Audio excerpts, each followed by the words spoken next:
మార్చుకుందాం. ఏమైంది అన్నయ్య? ఏంటి మావయ్య అలా అరుస్తున్నావు? అదేనే నేను అడుగుతున్నాను. మీ మావయ్యని ఎప్పుడు ఇంత కోపంగా చూడలేదు. అదే నాకు భయంగా ఉంది. ఆ నా బాధ నీ కడుపులో ఉంటాయి. ఉన్నాడే నీ గారాల కొడుకు, అదేనే నీ అన్నయ్య.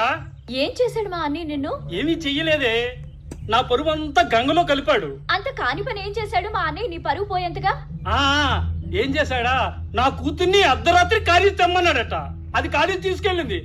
అది మాత్రం నాకు చెప్పలేదు. ఎవడో దారిని పోయి దాని చెప్తే నాకు తెలిసింది. అలాంటి అంతకుడు నా కూతుర్ని ఇవ్వనే.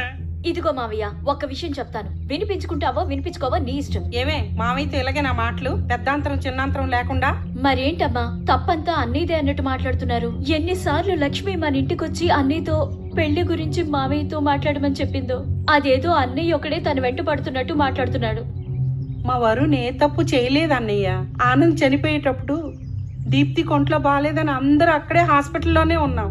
ఆ టైంలో వాడు కూడా మాతోనే ఉన్నాడు. అలాంటప్పుడు వాడేలా చేస్తాడు అన్నయ్య?